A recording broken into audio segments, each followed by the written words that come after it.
Good afternoon বন্ধুরা, welcome to Neeli's blog. Hello, how are you friends? এরা আমার দিল্লির বন্ধু, খুবই কাছে। আজকে চলে এসেছি আমার একটা বন্ধুর বিয়েতে, দিল্লিতেই। তো আমার এই বন্ধুগুলোর সূত্রে ওর সাথে পরিচয়। প্রথম দিল্লিতে কারো শাদি অ্যাটেন্ড করবো, মানে বিয়ে অ্যাটেন্ড করবো। আশা করি তোমরা সকলে ভালো আছো। তো বেশি কথা না বাড়িয়ে চলে আসছি। এই যে বরের গাড়ি বেরিয়ে গেছে, আমরা গিয়ে অনেকক্ষণ অপেক্ষা করছিলাম, খুঁজে পাচ্ছিলাম যে কোথায় যাবো করে খুঁজে পাচ্ছিলাম না। তারপর যখন খুঁজে পেলাম, তারপরে গিয়ে উপরে দেখতেছি এত কিছু অ্যারেঞ্জমেন্ট হচ্ছে, বাড়ির সামনে সব সাজানো, কিন্তু নিচে লোক নেই, বুঝতে পারিনি যেটা হয় আর কি। তো বরের গাড়ি আগে বেরিয়ে গেছে, আমরা এই রাস্তাতে করে যাবো।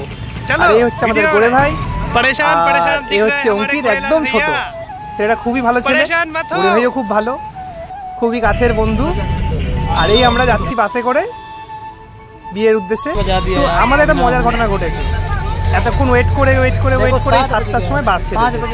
আর এই যখন বাস ছাড়ছে, বাস যখন চলতে শুরু করলো, পুরোটা না এটা মানে একদমই দিল্লির বাইরে বলতে পারো, নয়ডা। আর মজার ঘটনা কি জানো, নয়ডাতে আমরা দুটো চক্কর কেটে নিয়েছিলাম। পৌঁছাতে অলমোস্ট 9:30 10টা বেজে গেছে। তো বর গিয়ে ওখানে দাঁড়িয়েছিল। তো এদের একটা হয় নাচানাচি ব্যাপার স্যাপার থাকে, এরা অ্যাকচুয়ালি ইউপির লোক। তো একটু ওই ঘোড়ায় করে যাওয়ার ব্যাপার, তরোয়াল বা ছুরি কিছু এসব যে ব্যাপার স্যাপারগুলো থাকে, কিছু মানুষের থাকে। তো এরও এই একটা ঘোড়ায় করে অ্যারেঞ্জমেন্ট ছিল। তো সেই অ্যারেঞ্জমেন্টটা তোমরা দেখতে পাবে সামনে। এই বড় গাড়ি এসে গেছে, আমরা দাঁড়িয়ে আছি, ওয়েলকামের জন্য অপেক্ষা করছি। এটা মেয়েদের একটা গেস্ট হাউস ভাড়া নিয়েছে, সেখানে মানে ওয়েডিং হাউস ব্যাঙ্কোয়েট টাইপের ভাড়া নিয়েছে। সেখানে নিচেও একটা বিয়ে চলছিল। তো আমাদের বলে দেওয়া হয়েছিল যে ওই সামনের গেটটা ছিল নিচের বিয়েটার, আর উপরের বিয়েটা ছিল পাশের গেটটা, মানে লেফট সাইডে। এই আমরা চলে এসেছি, এখানে খুব সুন্দর সুন্দর গান টান বাজছিল। এরা না নিরামিষ খাওয়া দাওয়া করে, আর বেশিরভাগই এখানকার বিয়েতে নিরামিষই হয়, উত্তরপ্রদেশের লোকজনের বিয়েতে। আমি আগেও অ্যাটেন্ড করেছিলাম, কিন্তু দিল্লিতে প্রথমবার অ্যাটেন্ড করছি, কানপুরে অ্যাটেন্ড করেছিলাম। এই যে খাওয়া দাওয়াগুলো একটু করে টেস্ট করা হচ্ছে। খুবই সুন্দর একটা ডেকোরেশন করেছে মেয়ের বাড়ির পক্ষ থেকে। এখানে ডিজের অ্যারেঞ্জমেন্ট করা হয়েছিল, যেহেতু রাত হয়ে গেছিলো পৌঁছাতে আমরা ডিজের ওই সকলে মিলে যে নাচটা সেটা আর করা হয়নি। তো আমরা ভেবেছিলাম যে একসাথে করবো, তো একটু আধটু করেছি, আর ক্যামেরাবন্দি করা হয়নি, বুঝতেই পারছো। প্রথমবার মানে দিল্লিতে এসেই বিয়েটা অ্যাটেন্ড করতে হয়েছে। তো এই আমরা রাতে ডিনার সেরে নিয়ে আমরা বলছিলাম যে চলে যাবো, কারণ গাড়ির অপেক্ষা করতে থাকে না, অনেকটা রাত হয়ে বিয়ের ব্যাপার আছে, তাই ব্যাপার আছে। এই যে এখানে মানে সুন্দর সুন্দর গান দিচ্ছিল কপিরাইটের জন্য, আমরা এই গানগুলো দেখাতে শোনাতে পারছি না তোমাদেরকে। এই বন্ধুটারই বিয়ে ছিল, খুব আনন্দ করেছি। মানে নাচবে না, তোমাকে জোর করে নাচতে হবে, এরকম ব্যাপার। অসাধারণ একটা বিয়ে বলে বুঝতেই পারছো, বিয়ের ভিডিও যেটা হয় আর কি, সবার এটা মনে লেগে যায়। তো অনুপও ছিল আমাদের সাথে, ও আমাদের ফ্রেন্ড সার্কেলের মধ্যেই পড়ে।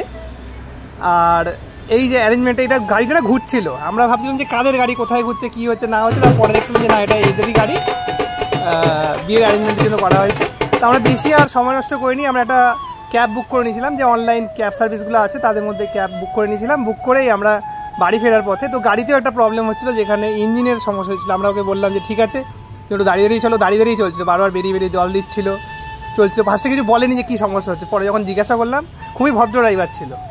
তারপরে খুলে আমরা একটু এখন কথা বলতে, তখনই খুলে কথা বললো। খুব আনন্দ করেছি বিয়েতে, খুব মজা করেছি। বেশি ভিডিও করতে পারিনি, এই কারণে সময় ছিল না, দেরি করে পৌঁছেছিলাম। যতটা সম্ভব পেরেছি তুলে ধরেছি। আর তোমরাও আশা করি আনন্দ করেছো, যেটুকুনি দেখেছো সেটুকুনি তোমাদের খুবই ভালো লাগবে। খুবই একটা অন্যরকম সাজ, আমাদের বাঙালি বিয়ে একরকম হয়, এদের বিয়ে একরকম হয়। ভিডিওটি যদি এই আবার একটা সমস্যা পড়ে গেছিলো, তাই দাঁড়িয়েছিল। আর এই Maharana Pratap interstate bus terminus কাছে থেকে দিল্লির সামনেই আমরা দাঁড়িয়েছিলাম। ভিডিওটি কেমন লাগলো কমেন্টে জানাবে, ভালো লাগলে ভিডিওটি একটা লাইক করে দেবে। আর যারা নতুন আছো চ্যানেলটি সাবস্ক্রাইব করে দিও, আমাদের মেম্বার হয়ে থেকো, পাশে থেকে যেও। তোমাদের লাইক আমাদের অনুপ্রেরণা দেয়।